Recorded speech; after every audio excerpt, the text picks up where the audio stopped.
Getting older is a part of life. The older you get, more responsibilities are given to you. The first responsibility is to go to school, and then graduate high school, get a job, start a family. But there's a part in everybody's life where you have no responsibilities. A time where you can, the time where the thing you worry the most is not being able to watch the premiere of an Adventure Time episode on Cartoon Network. A time where you can play as many video games as you want and never get tired of it. But time flies by and you miss those old times. You miss those memories. But the important memories stick with you. For me, Super Mario Galaxy is a game that was always on my mind. There are plenty of videos on YouTube explaining why Mario Galaxy is a masterpiece and why it's one of the greatest games of all time. But I have a different take on it, on why I think Mario Galaxy is a masterpiece and one of Nintendo's greatest games of all time. I believe Mario Galaxy is a masterpiece because it blew us away when we were kids. Kids who played Mario Galaxy were blown away by how different Mario Galaxy was. A new era of what Nintendo could be, and a stepping stone in modern Mario games today. In this video, I'm going to explain how a child saw Mario Galaxy through their own eyes, and dissect what made Mario Galaxy memorable. It is a commentary, critique, and video essay on Mario Galaxy.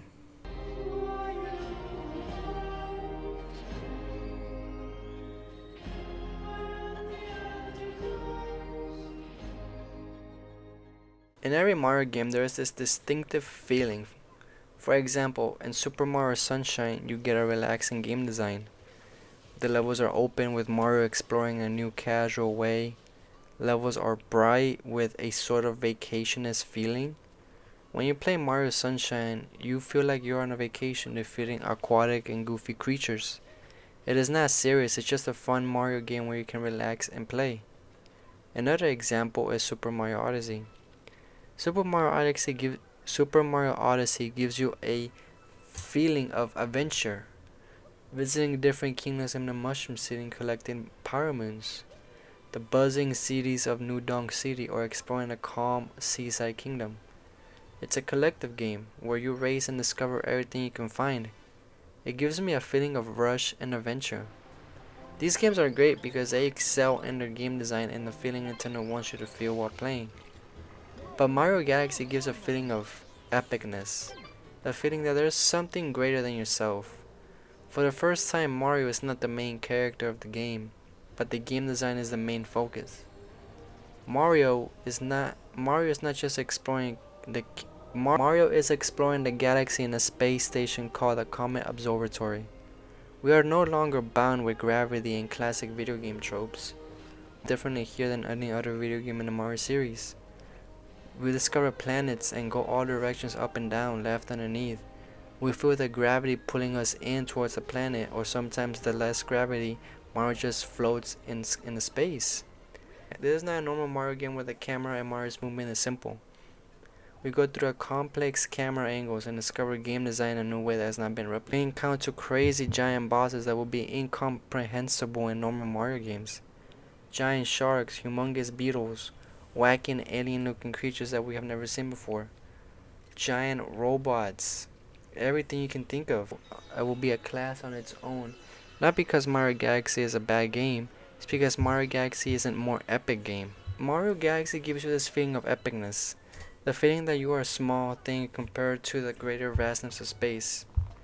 In normal Mario level, you will find the star at the end of the level, or find as many Power Moons because it's addictive. But do you remember each Power Moon you found in Mario Odyssey? Or do you remember that moon you found in a hidden area? No, but you do remember the star you got from defeating the giant shark boss in Mario Galaxy. Also, you remember the star you received from the giant bee in Honey Hop Galaxy. You don't stay in one location in Mario Galaxy. For 1 second you are in a toy galaxy, and the next second you are flying through a cake, and then you fly through a cake-filled level as a spring, and then you fight a mole with a giant cannon. In Mario Galaxy, the levels feel more epic because they are also connected. You see a planet that you discover last level in a far distance. Like in the Freeze Flame Galaxy, you see the snow planet in a distance as if you were in a different planet. It connects them, making it more feel grander and more cohesive. It makes me think that these games has a real world. It makes sense. For example, when I played BioShock, that game is a masterpiece because the level design is amazing. Levels feel connected and you feel like you really are exploring a city under the sea. They go through how the city works, how would it be, where do they get their food, who makes the oxygen. It makes all sense. Good games have great game design. It makes sense and you don't feel like you're limited to a space. Masterful games make you feel like you are in the game world. Make you think that this place is real and you are hooked every minute. Mario Galaxy thrives in the feeling of epicness by its boss fights, the level design, the enemies you face, and the scale of levels. As a 10-year-old, I saw Mario Galaxy as a cosmic sized Mario game. Me being able to travel the galaxy to save Princess Peach. But as I see older, I see why I felt that way as a kid. And why it made me feel epic.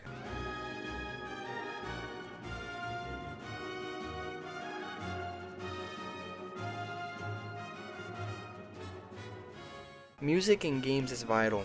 They are, in my opinion, what ties the gameplay and atmosphere. Think about it. In movies, there are lots of scenes where they try to emphasize a point and importance to it. For example, in the movie Kung Fu Panda, the scene where Master Oogway transcends into another reality, his theme song appears to make the scene more impactful. Imagine if that scene had no music in the background. The scene would not be as impactful as it is. Mario Galaxy excels in their music, and is still in my opinion the best soundtrack Nintendo's ever made for a video game. Just listen to this.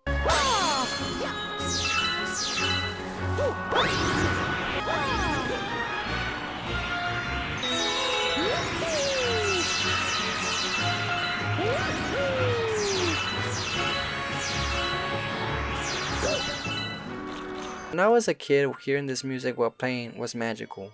I played so many games in my life, but Mario Galaxy just had something that made their music untouched. Is it the choir, or the orchestra, or the amazing musicians? It's a mixture of everything. Mario Galaxy's soundtrack is so iconic that many YouTubers use it to this day. If you ever played any other Mario game, or in fact any other video game, I bet you remember your favorite scenes or your favorite part of the video game because there was music playing behind it.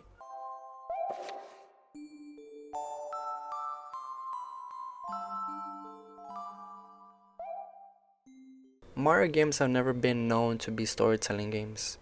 It's always that Princess Peach gets kidnapped by a Bowser and Mario has to travel through a kingdom to save her from Bowser's grasp.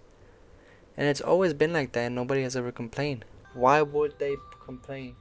Mario, in its heart, it's a platforming game. The story can take a back seat while developers focus on gameplay. But Mario Galaxy is different.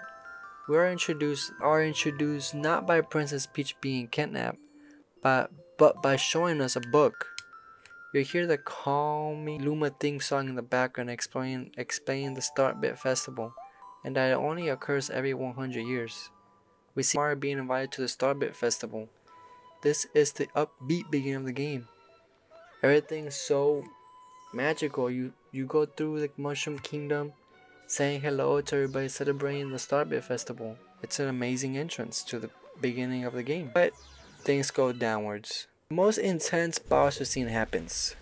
Bowser invades the castle with warships and surrounds the castle. Bowser is not here to play this time. He does not simply want to take the Princess Peach, but he is also going to conquer the galaxy and make a new one. We race towards the castle but don't arrive in time as Peach's castle is literally lifted from the ground into space. The atmosphere darkens, and as a kid I was terrified. This time Bowser was not just connecting Princess Peach. He is a bigger menace than ever, symbolizing that we are above Mushroom Kingdom in space. Mario Galaxy gave me the feeling of hopelessness. Seeing Mario actually in danger and falling into the empty void of space was terrifying. Mario is thankfully okay and we encounter one of my favorite video game characters of all time. We meet Rosalina, the mother of the Lumas. She gives insight to Mario on what's going on in our journey through our galaxy starts. We explore the Comet Observatory, which is still the best hub world of any Mario game. We collect stars and grand stars to power the Comet Observatory. The reason is to provide enough power so we can travel to the center of the universe. Slowly the Comet Observatory will light up more and be inaccessible with more areas to explore. But my favorite part of the game is the backstory of Rosalina. It explains Rosalina's origin. We learn that her home was the actual Mushroom Kingdom, and is inferred that she is a very old cosmic being. She helped the Lumas that were looking for their mother. They never found her, so she helped the Lumas to find the mother they were looking for, but they never found her. Help the Lumas who were looking for their mother. They never found her, and Rosalina took it upon herself to take care of them. We also learned that the Star Festival in the beginning of the game was because Rosalina visited the Mushroom Kingdom every 100 years. Now, why am I talking about this? I'm talking about this because this story is optional. Some players will never care or stumble upon the story. Mario Galaxy is one of those rare games in gaming where if you just play the game normally, you will miss cool details and lore. It shows dedication in the game developers and how much love was put into making this game a masterpiece. Right, we gather all the Grand Stars and rush to the center of the galaxy where Bowser is going to build his new empire. This is the moment we have been waiting for, to defeat Bowser. We encountered all the obstacles we faced along the way in the game. Scorching fire, painful ice obstacles, hot desert with fiery traps, and magical and complicated parkour to make it harder. This last level feels like the combination of all the hardship you had to go through the whole game. We finally arrived to Bowser. The music fades in and the best Bowser fight in the whole Mario series begins. This is not a fight to save Princess Peach, this is a fight for the whole universe and the galaxy. Fighting Bowser is intense, and the music playing in the background enforces a feeling of epicness. Bowser breathing fire, jumping everywhere and rolling around the planet with spiky shell is exhilarating. Bowser does not become a cat like in 3D World or uses a hat with boxing gloves like Mario Odyssey. This is raw and practical, with the coolest background, the birth of a new star surrounding you. Bowser gets defeated and is sent to the young star. We save Peach with the Good Egg Galaxy theme music which started the whole game in the beginning, looping everything back. You would think this game is done, but the young star collapses and makes a supernova, creating an entire new galaxy and universe to explore. A kid experiencing this in the end of the game will feel surprised, overjoyed, sad, all the emotions you can think of. Relief that Bowser was defeated, and also sadness that the game's about to end. Mario Galaxy does not end by saving Peach, but it ends by creating a whole new universe. Mario Galaxy is one of my favorite games of all time, and is one of the greatest critically acclaimed games of all time. This game, more than other Mario games, takes itself more seriously while still being a Mario game. The epic scenes this game has, with amazing bosses, with amazing game design, and never-ending creativity that keeps you hooked. The untouched score of Mario Galaxy is the best soundtrack Nintendo has ever made. A story where the fate of the galaxy is a risk and the rush you get from it. But for me, the greatest thing about Mario Galaxy was the way it made me feel. Like I was part of an adventure with Mario. As a kid, this game was more than entertaining. It was comfortable.